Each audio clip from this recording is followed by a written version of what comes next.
जय श्री कृष्ण भक्तों, श्रीमद् भागवत महापुराण की भाव यात्रा अष्टम स्कंद के 24वें अध्याय तक आ पहुंची है।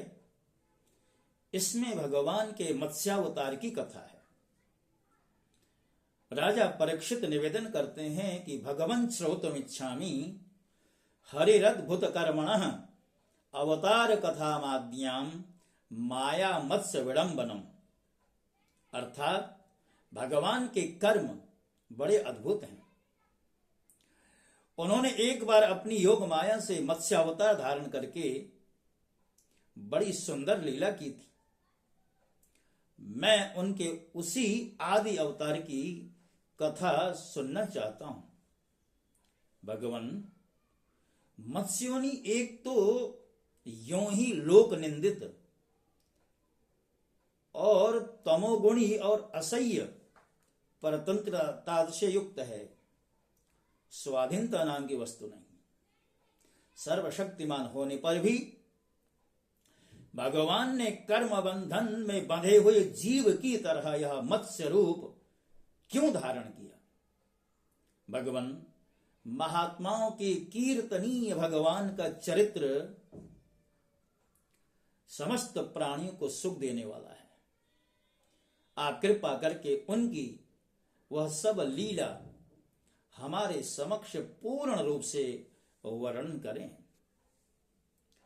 सूत जी कहते हैं, हे शौनकादि ऋषियों, जब राजा परीक्षित ने भगवान सुखदेव जी से यह प्रश्न किया, तब उन्होंने विष्णु भगवान का वह चरित्र जो उन्होंने मत्स्यावतार धारण करके किया था उसका वर्णन किया।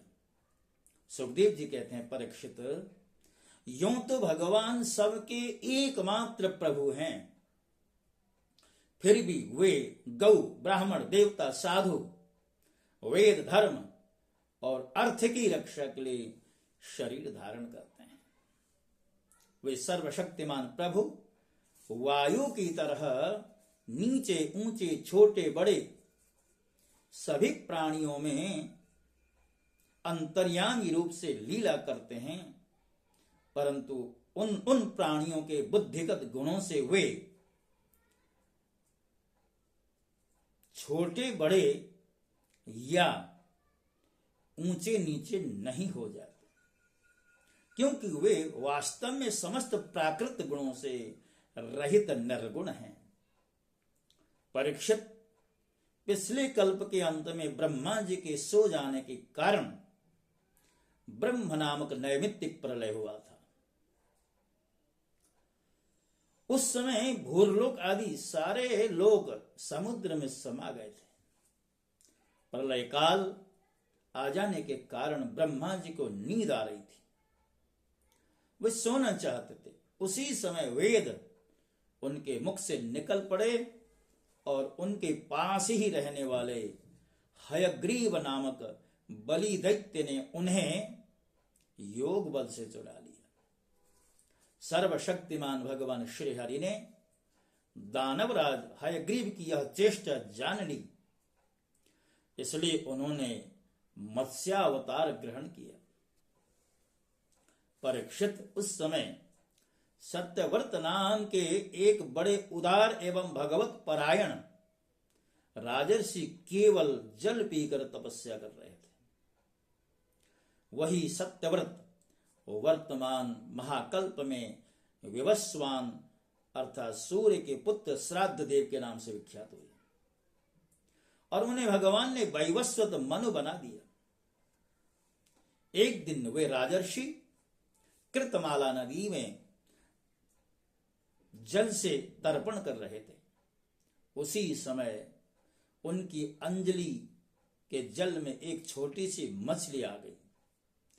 परीक्षित, द्रविड़ देश के राजा सत्यव्रत ने अपनी अंजलि में आई हुई मछली को जल के साथ ही फिर से नदी में छोड़ दिया। उस मछली ने बड़ी करुणा के साथ परम दयालु राजा सत्यव्रत से कहा, राजन, आप बड़े दीन दयालु हैं। आप जानते हैं कि जल में रहने वाले जंतु अपनी जाति वालों को भी खा डालते हैं। मैं उनके भय से अत्यंत व्याकुल हो रही हूं। आप मुझे फिर इसी जल में क्यों छोड़ रहे हैं? राजा सत्यव्रत को इस बात का पता नहीं था कि स्वयं भगवान मुझ पर प्रसन्न होकर कृपा करने के लिए पधारे हैं। इसलिए उन्होंने उस मछली की रक्षा का मन ही मन संकल्प किया। राजा सत्यव्रत ने उस मछली की अत्यंत दीनता से भरी बात सुनकर बड़ी दया से उसे अपने पात्र के जल में रख लिया और अपने आश्रम पर ले गए।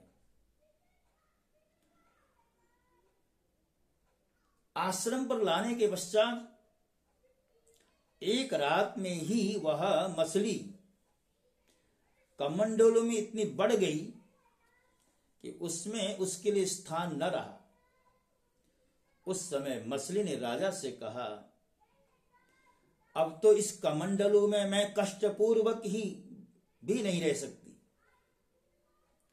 अतः मेरे लिए कोई बड़ा स्थान नियत कर दें जहां मैं सुखपूर्वक रह सकूं। राजा सत्यव्रत ने मछली को कमंडलों से निकालकर एक बहुत बड़े पानी के मटके में रख दिया, परंतु वहां डालने पर भी मछली 2 ही घड़ी में 3 हाथ बढ़ गई। अर्थात हस्त प्रमाण के हिसाब से देखें तो 3 हाथ का मतलब है लगभग जो है 4.5 फुट के पैमाने से मापें तो फिर उसने राजा सत्यव्रत से कहा, राजन, यह मटका भी मेरे लिए पर्याप्त नहीं है, इसमें मैं सुखपूर्वक नहीं रह सकती। मैं तुम्हारी शरण में हूं, इसलिए मेरे रहने योग्य कोई बड़ा स्थान निर्धारित कीजिए। सुखदेव जी कहते हैं, राजन, सत्यव्रत ने वहां से उस मछली को उठाकर एक सरोवर में डाल दिया, परंतु वह थोड़ी ही देर में इतनी बढ़ गई कि उसने एक महामत्स्य का आकार धारण कर उस सरोवर के जल को घेर लिया और कहा, राजन, मैं जलचर प्राणी हूं, इस सरोवर का जल भी मेरे सुखपूर्वक रहने के लिए पर्याप्त नहीं है, इसलिए आप मेरी रक्षा कीजिए और मुझे किसी अगाध सरोवर में रख दीजिए।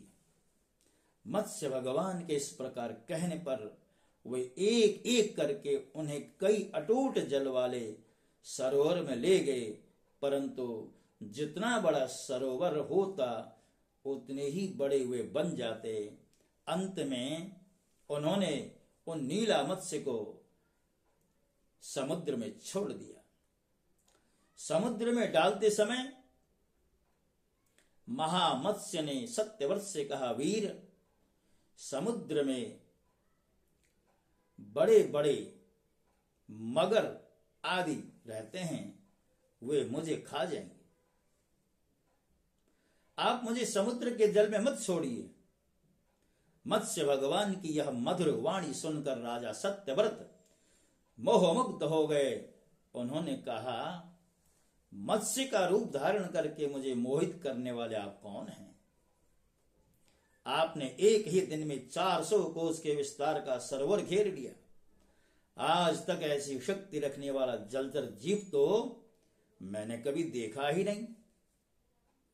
अवश्य ही आप साक्षात सर्वशक्तिमान सर्वांतर्यामी अविनाशी श्री हरि हैं। जीवों पर अनुग्रह करने के लिए आपने जलचर का रूप धारण किया है। हे पुरुषोत्तम, आप जगत की उत्पत्ति, स्थिति और प्रलय के स्वामी, आपको मैं नमस्कार करता हूं। प्रभु, हम शरणागत भक्तों के लिए आप ही आत्मा और आश्रय हैं। यद्यपि आपके सभी लीला अवतार प्राणियों के अभ्युदय के लिए ही होते हैं, तथापि मैं यह जानना चाहता हूं कि आपने यह रूप किस उद्देश्य से धारण किया। कमल नयन, हे प्रभु, जैसे देहादि अनात्म पदार्थों में अपने पन का अभिमान करने वाले संसारी पुरुषों का आश्रय व्यर्थ होता है, उसी प्रकार आपके चरणों की शरण तो व्यर्थ नहीं हो सकती, क्योंकि आप सबके अहेतुक प्रेमी, परम प्रियतम और आत्मा ही हैं। और आपने इस रूप में मुझे दर्शन दे करके मेरे ऊपर बड़ी कृपा की। सुखदेव जी कहते हैं, राजन, भगवान अपने अनन्य प्रेमी भक्तों पर अत्यंत प्रेम करते हैं। जब जगतपति मत्स्य भगवान ने अपने प्यारे भक्त राजर्षि सत्यव्रत की यह प्रार्थना सुनी, तो उनका प्रिय और हित करने के लिए, साथ ही कल्पांत के प्रलयकालीन समुद्र में विहार करने के लिए उनसे कहा।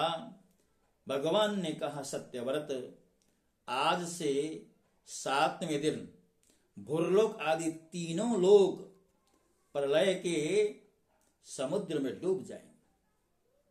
उस समय जब तीनों लोग प्रलयकाल की जलराशि में डूबने लगेंगे, तब मेरी प्रेरणा से तुम्हारे पास एक बहुत बड़ी नौका आएगी। उस समय तुम समस्त प्राणियों के सूक्ष्म शरीरों को लेकर सप्तर्षियों के साथ उस नौका पर चढ़ जाना और समस्त धान्य तथा छोटे बड़े अन्य प्रकार के बीजों को साथ रख लेना। उस समय सब और एकमात्र महासागर लहराता होगा, प्रकाश नहीं होगा, केवल ऋषियों की दिव्य ज्योति के सहारे ही बिना किसी प्रकार की विकलता के तुम उस बड़ी नाव पर चढ़कर चारों ओर विचरण करना। जब प्रचंड आंधी चलने के कारण नाव डगमगाने लगेगी, तब मैं उसी रूप में, अर्थात मैं इसी रूप में वहां चला आऊंगा और तुम लोग वासुकी नाग के द्वारा उस नाव को मेरे सींग से बांध देना। हे सत्यव्रत, इसके पश्चात जब तक ब्रह्मा जी की रात रहेगी, तब तक मैं ऋषियों के साथ तुम्हें उस नाव में बैठा कर उसे खींचता रहूंगा और समुद्र में विचरण करता रहूंगा। उस समय जब तुम प्रश्न करोगे, तब मैं तुम्हें उपदेश दूंगा। मेरे अनुग्रह से मेरी वास्तविक महिमा, जिसका नाम परब्रह्म है, तुम्हारे हृदय में प्रकट हो जाएगी और तुम उसे ठीक ठीक जान लोगे। भगवान राजा सत्यव्रत को यह आदेश देकर अंतर्धान हो गए। अतः अब राजा सत्यव्रत उसी समय की प्रतीक्षा करने लगे जिसके लिए भगवान ने आज्ञा दी थी। कोशों का अग्रभाग पूर्व की ओर करके राजर्षि सत्यव्रत उन पर पूर्वोत्तर मुख से बैठ गए और मत्स्य रूप भगवान के चरणों का चिंतन करने लगे। इतने में ही भगवान का बताया हुआ वह समय आ पहुंचा। राजा ने देखा कि समुद्र अपनी मर्यादा छोड़कर बढ़ रहा है। प्रलय काल के भयंकर मेघ वर्षा करने लगे। देखते ही देखते सारी पृथ्वी डूबने लगी। तब राजा ने भगवान की आज्ञा का स्मरण किया और देखा कि नाव भी आ गई है। तब वे धान्य तथा अन्य बीजों को लेकर सप्तर्षियों के साथ उस पर आरूढ़ हो गए। सप्तर्षियों ने बड़े प्रेम से राजा सत्यव्रत को कहा, राजन, तुम भगवान का ध्यान करो, वे ही हमें इस संकट से बचाएंगे और हमारा कल्याण करेंगे। उनकी आज्ञा से राजा ने भगवान का ध्यान किया। उसी समय उस महान समुद्र में मत्स्य के रूप में भगवान प्रकट हुए। मत्स्य भगवान का शरीर सोने के समान देदीप्यमान था, प्रकाशमान था और शरीर का विस्तार था 4 लाख कोस। उनके शरीर में एक बड़ा भारी सींग भी था। भगवान ने पहले जैसी आज्ञा दी थी उसके अनुसार वह नौका वासुकी नाग के द्वारा भगवान के सींग में बांध दी गई और राजा सत्यव्रत ने प्रसन्न होकर भगवान की स्तुति की। अनाद्य विद्योपहतात्म संविदस्त तनमूल संसार परिश्रमातुरा यदृच्छये पसितायमाप्नुयुर् विमुक्तिदो न परमो गुरुर्भवेन्। राजा ने कहा, प्रभु, संसार के जीवों का आत्मज्ञान अनादि अविद्या से ढक गया है, इसी कारण वे संसार के अनेकानेक क्लेशों के भार से पीड़ित हो रहे हैं। जब अनायास ही आपके अनुग्रह से वे आपकी शरण में पहुंच जाते हैं, तब आपको प्राप्त कर लेते हैं। इसलिए हमें बंधन से छुड़ाकर वास्तविक मुक्ति देने वाले परम गुरु आप ही हैं। यह जीव अज्ञानी है, अपने ही कर्मों से बंधा हुआ है और वह सुख की इच्छा से दुखप्रद कर्मों का अनुष्ठान करता है, जिनकी सेवा से उसका यह अज्ञान नष्ट हो जाता है। वे ही मेरे परम गुरु आप मेरे हृदय की गांठ काट दीजिए।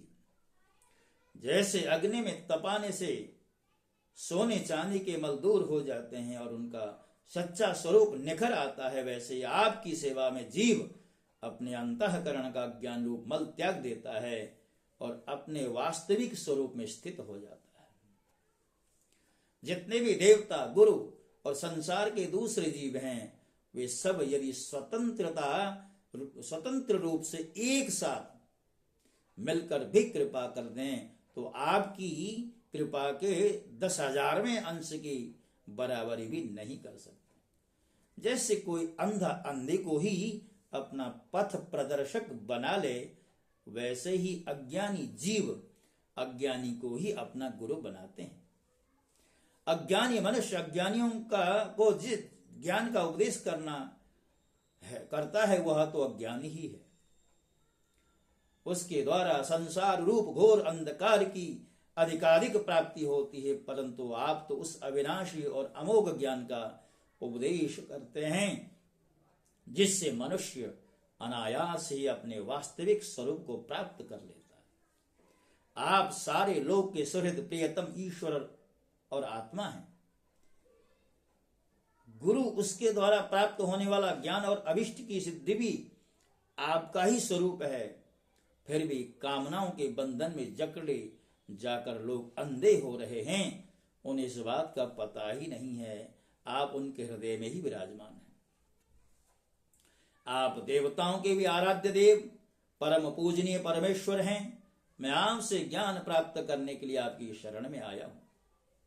सुखदेव जी कहते हैं, परीक्षित, जब राजा सत्यव्रत ने इस प्रकार प्रार्थना की, तब मत्स्य रूपधारी पुरुषोत्तम भगवान ने प्रलय के समुद्र में विहार करते हुए उन्हें आत्म तत्व का उपदेश किया।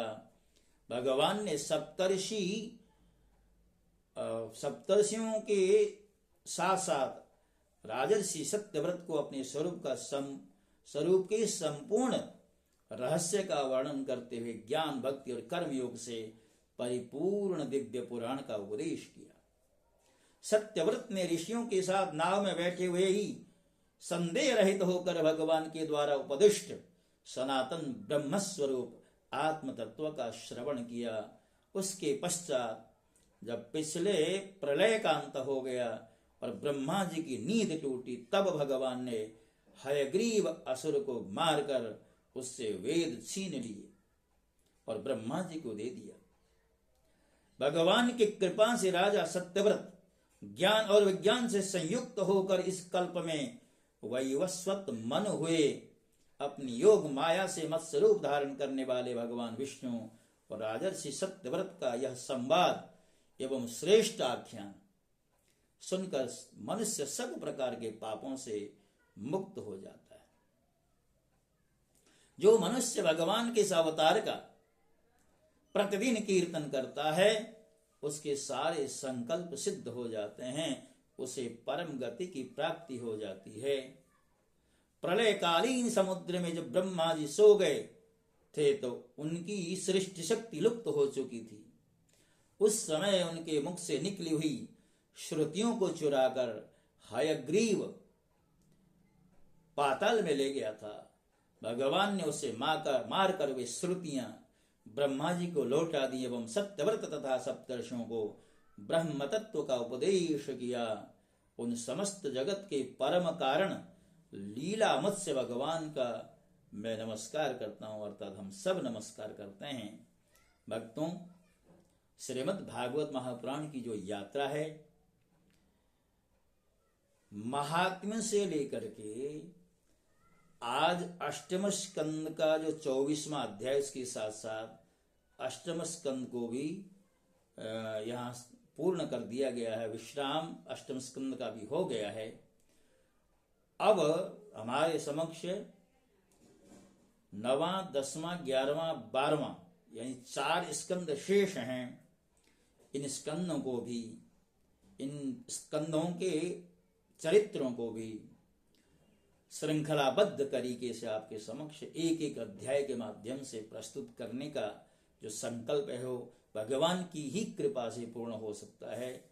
इसमें आप लोगों का एक सहयोग मैं बार बार मांगता रहा हूं, और वह सहयोग कोई आर्थिक नहीं, अभी तो मेरे चैनल को बढ़ाने में आपके सहयोग की अपेक्षा है। स्वयं भी सब्सक्राइब करें, अपनों से भी कराएं, और लाइक का भी बटन दबाएं, और हो सके आपको हमारे प्रसंग अच्छे लग रहे हों तो वीडियो को शेयर भी करें। इन्हीं शब्दों के साथ आपसे विदा होता हूं। जय श्री कृष्ण। ओम नमो भगवते वासुदेव।